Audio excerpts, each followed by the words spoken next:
The Lob City Clippers was peak basketball. 30 days and 30 NBA teams where I'm ranking the top 10 greatest players for every single NBA team in NBA history. For day 28, we have the Los Angeles Clippers. 2 days left. 10, we have World B. Free, who averaged 29 points, 4 assists, and 4 rebounds, being a one-time All-NBA player and a one-time All-Star. A fantastic scorer for this franchise. Only played 2 years, but what he gave them is just a scoring masterclass. Was one of the best scorers in the league at that point, and also an MVP candidate. Number 9, we have Danny Manning, who averaged 19 points, 6 assists, and 3 rebounds, being a 2-time All-Star. A great scorer for them in their history, and a decent rebounder as well, but sadly was impacted by injuries a lot in his career that ruined and derailed almost everything. Number 8, we have Playoff P, or Paul George, who averaged 23 points, 6 rebounds, and 5 assists, being a 3-time All-Star and a 1-time All-NBA player. Fantastic 3-level scorer and a good defender as well, but people don't really like what he did in his playoffs years.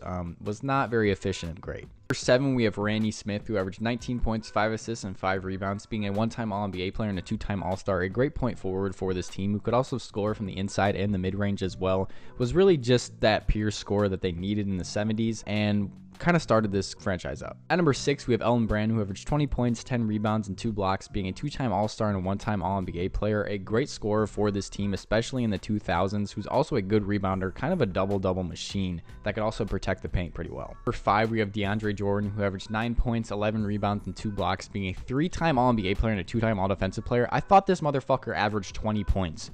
That's how good Chris Paul makes this dude look. I mean, he was still a fantastic player, could really finish on the inside, like he could get up, and was also a great defender as well. But the fact that he made it first team like All-NBA is just nuts. At number 4, we have Kawhi Leonard, who has averaged 24 points, 6 rebounds, and 4 assists, being a 3-time All-NBA player and a 3-time All-Star. A fantastic 3-level scorer and defender, and he really elevates any team that he's on, and he's elevated the defense of this team for the past 6 years. At number 3, we have Bob McAdoo, who averaged 29 points, 13 rebounds, and 3 blocks, being a 1-time MVP and a 2-time All-NBA player. Phenomenal inside scorer and rebounder who could also block the ball really well. That's really where he lived and really where he thrived to get all of his points and all of his rebounds at. At number 2, we have Blake Griffin, who averaged 22 points, 9 rebounds, and 4 assists, being a 4-time All-NBA player and a 5-time All-Star. One of the most athletic players to ever play for this team, who's also a great scorer on the inside. We know he could really get up if you watch all those Lob City highlights. Honestly, one of the best highlight reels ever at that time, and I think that he was just a fantastic player all around. And at number 1, we have none other than my favorite point guard, Chris Paul, who averaged 19 points, 10 assists, and 2 steals, being a 5-time All-NBA player, 6-time All-Defensive player, and a 5-time All-Star. Really make any team great. One of the best floor raisers of all time, and a great playmaker as well as a passer.